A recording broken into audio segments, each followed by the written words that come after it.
Did you know that out of the top 25 highest grossing horror movies of 2022, there were only 3 that were directed by women? And if we jump to present day in 2023, the reality is even worse, with only one of the top 25 movies so far this year, that being Trinket Box, having been directed by a woman. And even then, Patricia Kepper shares the directing credit with Okoye White. These statistics offer just a snapshot of a glaring issue within the horror movie industry. There aren't enough women taking the helm of director. Now, it has to be acknowledged, of course, that this is an issue across pretty much every genre of film that you can think of, and it also extends to many of the prominent behind-the-scenes roles. But the issue feels even more taxing in horror for a couple of reasons that I will be breaking down in this video. Before we get into all of that though, if you do enjoy this video, please do leave a like and subscribe to the channel for a brand new film-related video every single week. And with that out of the way, let's dive into our first point as to why we need more women behind the camera. Horror is rooted in misogyny. Horror has long been recognized as a vehicle that male directors will use to exhibit their torture and/or sexualization fantasies of women. And many of the horror tropes that we recognize today in modern films stem from previous misogynistic choices and attitudes. Now, to fully explain this point, because I'm sure I'm going to need to defend this point, this is the internet after all, we're going to have to delve into some film theory and pair that with some real horror movie examples. Robert Kilker explains that the misogynistic treatment of women in horror films can be associated with a fear of the abject, which Julia Kristeva describes as something rejected from which one does not part, from which one does not protect oneself as an object.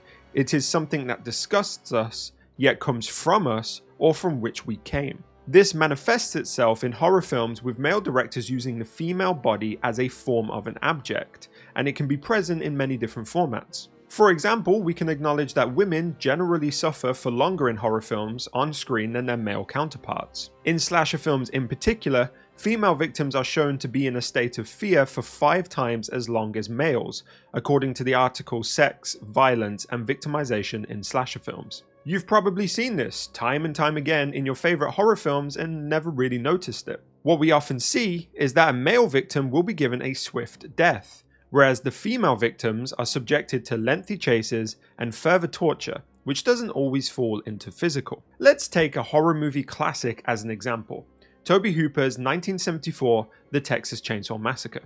If we look at the fates of our main protagonist Sally and her brother Franklin, we see that the latter is subjected to a quick death at the hands of Leatherface, whilst Sally is captured, tied up, and forced to endure hours of psychological torture by the entire family. Another way we can see the manifestation of the abject is through the punishment of female sexuality. As Klaus Reiser puts it, it is not so much the girl's sexuality per se, but the fact that they have sex with other boys.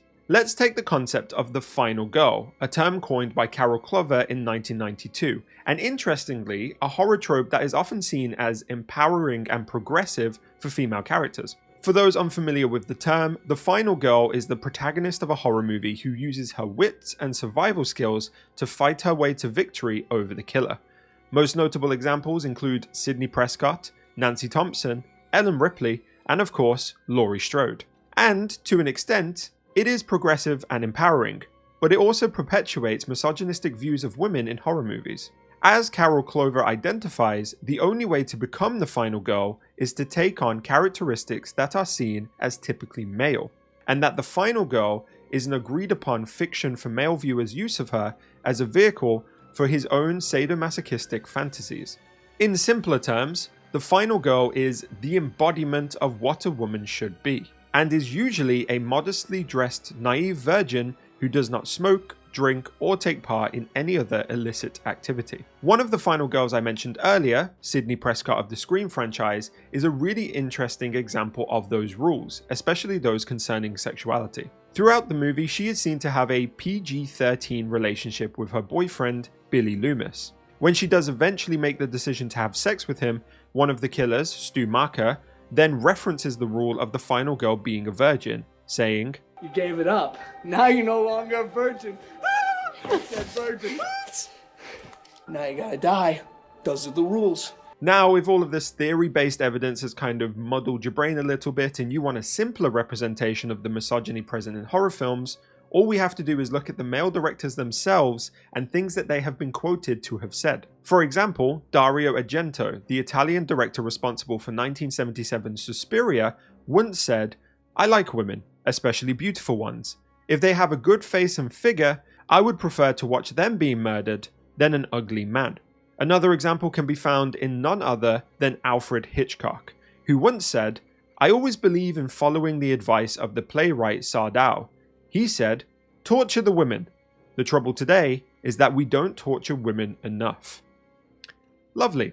Despite all of this, you could argue that recently horror movies and male directors have been making the effort to step away from these kind of tropes. Films such as Midsommar, The Witch, and Ready or Not have already set a new standard for the portrayal and story arcs of women. But there's one thing that would work towards stamping out the rampant sexism in horror to a larger degree: giving more women the opportunity to fill the director's role. And doing so brings us on to our second point. With horror frequently featuring female-centric storylines, who would be better to position to tell these stories than women themselves? With horror films usually featuring a female character in the lead role, the storylines within these films usually focus on female-centric issues and experiences. A couple of examples of this include the portrayal and exploration of motherhood, as seen in films such as The Ring, Orphan, Mother, and most recently Evil Dead Rise, and the portrayal of puberty in women, explored most notably in Carrie, Teeth, Ginger Snaps, and Raw. Of course, it can't be denied that male directors have taken the helm of such projects and have told amazing stories that have more than likely resonated with audiences. And this video isn't trying to say that male directors are no longer allowed to tell a story featuring a female protagonist. But it can't be denied that the people who would know the most about what it's like to live as a woman would be the women themselves. Therefore, bringing a woman into the director's chair would act as a refresher to the themes and conflicts that we've become so accustomed to seeing in horror movies. These directors would be able to bring their expertise and experiences of being a woman into the role, resulting in richer and fresher takes on these characters. We've already seen this in action multiple times, most notably in Jennifer Kent's The Babadook, a film depicting the struggles of a single mother dealing with her son's fear of an unknown force in their home. The Babadook currently sits at 98% on Rotten Tomatoes, and is considered by many to be the best horror movie of recent times. There are many more examples of horror films directed by women that are resounding successes, and I'll leave a link to an article with some suggestions in the description below. So it's already been proven without a doubt that women are up to the task of tackling horror. So why aren't more women being given the opportunity? That's probably a question for another video.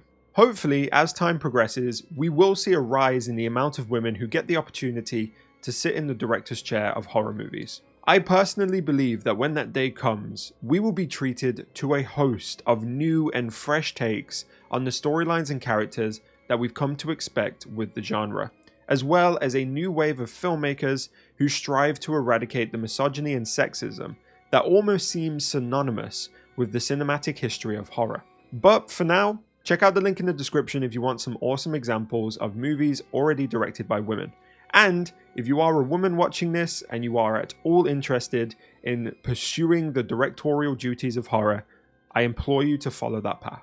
Also, if you did enjoy this video, please remember to leave a like and subscribe to the channel for a brand new video every Saturday. Thank you guys so much for watching, and I'll see you in the next one.